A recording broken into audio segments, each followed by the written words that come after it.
What's up, guys? We are back here on the Fresh Start server, and we just did 1 hour of coin purse farming in the war period, because when you go to a region that is in war, you get an increased drop rate in the coin purses. The loot is going to be better there, so you definitely want to follow the war cycles. So you can see we were down here in Windscour, and you just keep looking on the danger levels, and when they go to war, that's when you want to farm the coin purses. So the drop rates aren't amazing. We did have a 10% loot drop on as well, but this is what we got in 1 hour of farming. So we got one lost metallic crate, which that sells for a good chunk of money, around 20 or so gold right now.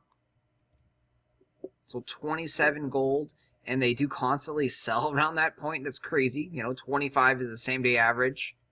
So that right there is a good chunk of money, completely labor free. That does not cost any. These are tradable. You can put them on the auction house, you can sell them, and that's generally what you want to do with these guys.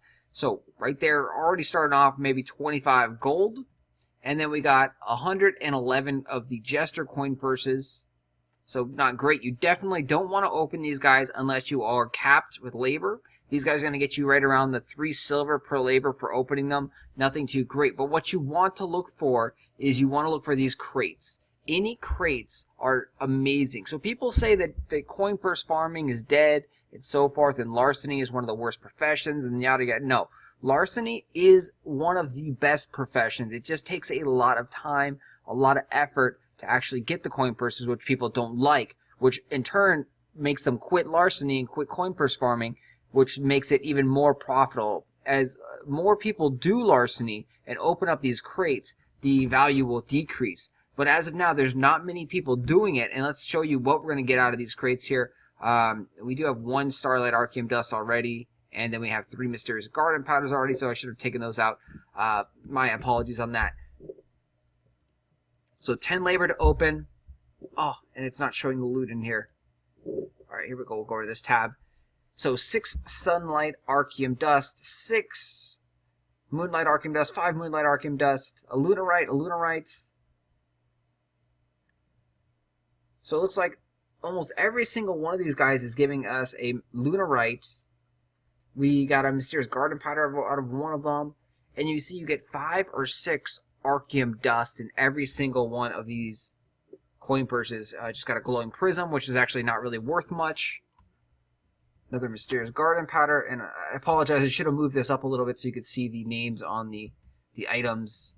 It's actually, we'll do that for the next video here.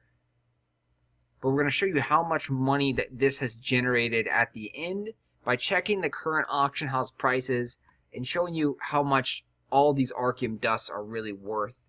So we picked up 40 of the Starlight Archeage Dust, and this is actually the most valuable dust currently in the game.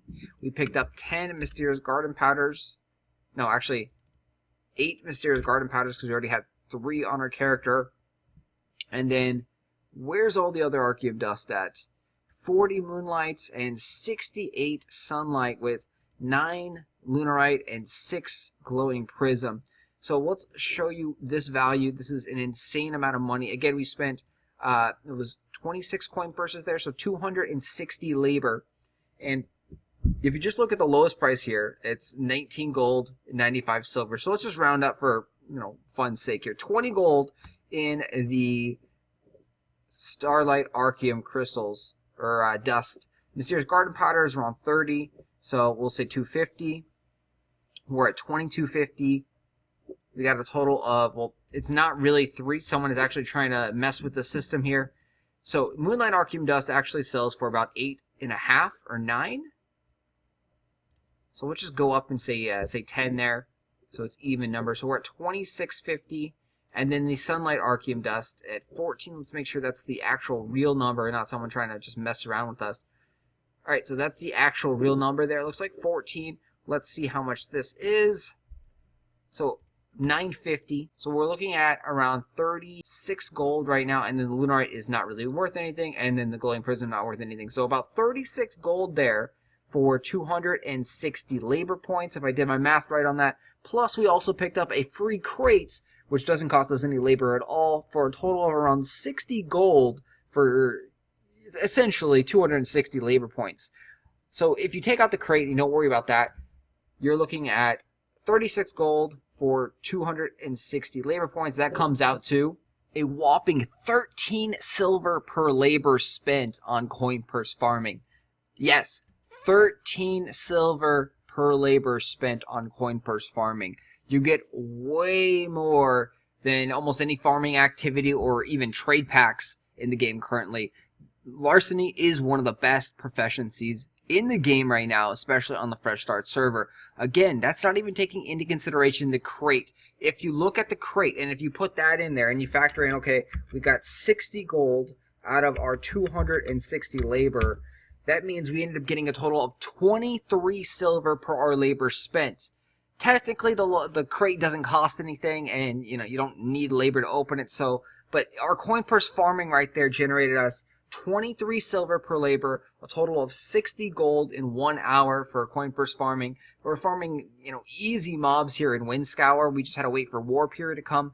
Our farming character is only level 53, not even maxed out. He's just using Lost Garden weapons and armor from up in Diamond Shores. Nothing above like grand. So it's all basic stuff. No buffs needed, no pots, nothing like that, since these mobs are so easy and weak. And you can see them in the background. We're fighting these zebras. They run around, and it's easy to AoE farm these guys. So there's definitely a lot of money to be made in Larceny. So if you're a free-to-play or a patron, this is where it's at, guys. If you got the time to grind out the coin purses, grinding out the coin purses is great.